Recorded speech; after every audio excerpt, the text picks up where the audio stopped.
Greetings, Helldivers, and welcome to the liber-tea. I'm your democratic host Vanguard, and we have some important stories we need to share with you before your liberated weekend begins. In today's program, the Jet Brigade gets their wires crossed. We take a closer look at the current status of the R-36 Eruptor, and the noble Shelldivers share important details about their charity challenge. But first, here's the current status of the Galactic War. It's day 421 of the Galactic War, and at present, 23,294 Helldivers are deployed in the field. 6,496 troops, 27.89% of our forces, are on the bug front. 12,939 of the SEAF's finest, 55.55% of our forces, are on the bot front, and 2,846 Helldivers, 12.22% of our forces, are on the squid front. Just over 26 hours of the current major order remain, and Malevelon Creek remains within Super Earth's control. Unless the Automatons manage to stage a massive offensive, High Command is fully confident that we will succeed in this major order. Helldivers, you have done an outstanding job and honored the memories of those who fell at the creek. That said, the fight isn't over yet. Remain vigilant and hold the creek by any means necessary. Helldivers, we cannot rest until every enemy of Super Earth lies dead and buried. Let us continue to pile up the corpses of tyrants and spread freedom wherever we go. Helldivers, the last few days of fighting have been a whirlwind of lasers, stratagems, and pure democracy. The defense of Popley 9 was an incredible undertaking that cannot be overstated. Let's go over some of the most recent developments on the battlefield.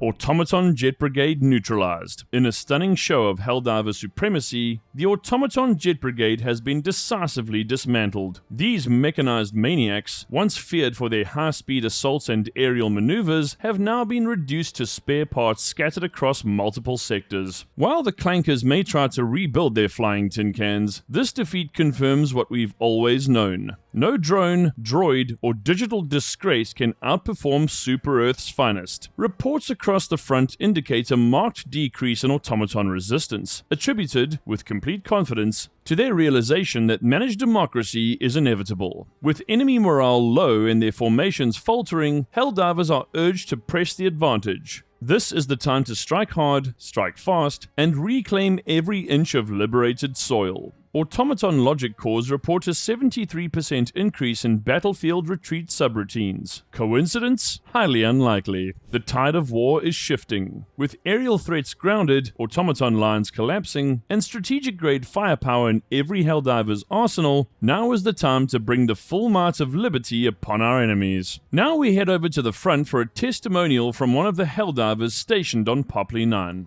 I've been in the fight since the first bugs crawled out of the dirt. I've dropped into literal hellscapes, cleared bot fabricators, and survived more blackouts than I care to count. But there's something about Popley 9. It hits different. Two bot sub-factions, same enemy, different doctrine, tearing each other and us apart. The battlefield shifts by the hour, and every inch of ground feels paid for in blood and shells. You know how most ops feel like a mission? This one feels like madness. And here's the real kicker. One day, my resupply pod just wouldn't come through. At first I panicked. Then I thought, wait, this? This is exactly how war really is. Turns out it wasn't just a glitch. Within a cycle, High Command rolled out low refill modifiers and limited reinforcements. The net effect? True attrition, real scarcity, and high stakes. It's like the Ministry of Defense is weaving this campaign day by day, tightening the pressure, forcing us to adapt. Some say they're watching our brainwaves. Me, I say, if the tinfoil fits, wear it under your helmet. Every day on Popley 9 feels just a little more desperate. And you know what? I wouldn't have it any other way. The chaos is real, the losses are immense, and the fear is mounting. But so is our purpose. Bravo, Command. Keep it coming.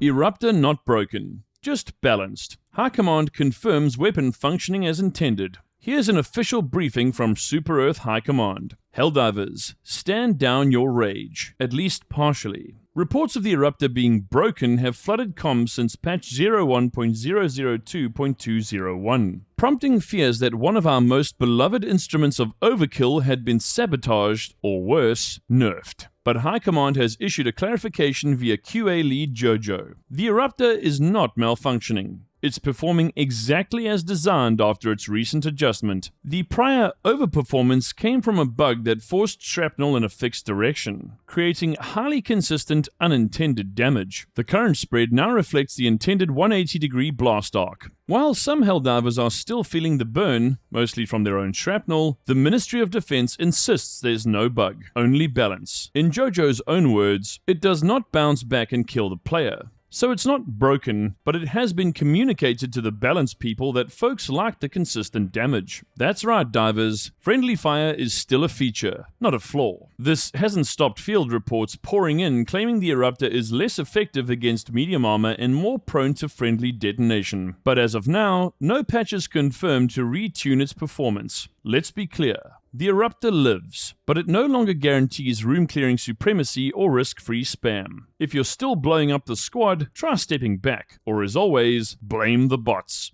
Democracy in action. Shelldivers Charity Challenge is now live. Fight for a cause, not just a kill count. Helldivers. The battlefield just got a little more meaningful. From now until April 6th, the Shelldivers, in collaboration with Victor's Summit and the United Super Earth Defense Command, USEDC, are supporting a cross-faction charity competition in support of the Choc Children's Hospital Foundation. This effort honors the son of our brother-in-arms, Commander Joe of Red Command, and will culminate in a real-world awareness walk this August. You can visit the charity page at www.chocwalk.org/USEDC. Donations welcome, democracy endorsed.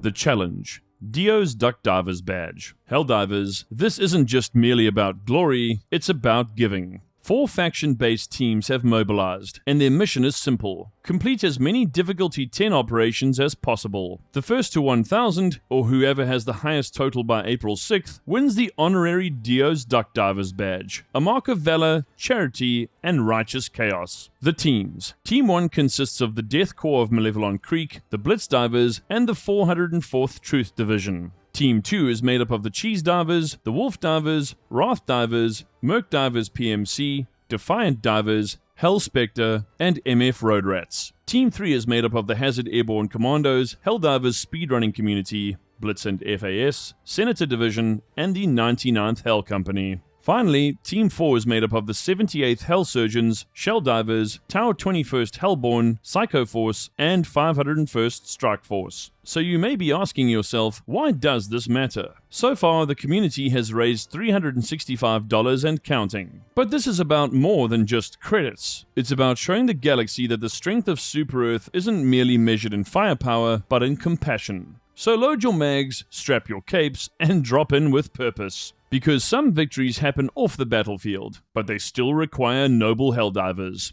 And now let us consider the Super Earth art of war. No one reaches new front lines clinging to old drop zones. Helldivers, listen well. There are those who fear leaving the familiar, who hesitate to drop into the unknown, to push past the edge of comfort and routine. They clutch their favorite weapons, camp the same trenches, and pray the next objective looks like the last one. But you're not here to play it safe. Because the truth is this: you cannot advance toward new victories if you're afraid to leave the old ones behind. You want to storm a bot fortress? You'll have to drop farther than you've ever dared. You want to find glory on Malevelon Creek? You'll have to march through fire, ash, and the memories of every Helldiver who bled before you. You want to win this war? Then stop looking back. Progress demands sacrifice. Discovery demands danger. And democracy demands Helldivers willing to lose sight of safety to find the next great conquest. So if you feel fear, good. That means you're standing on the edge of something worth charging into.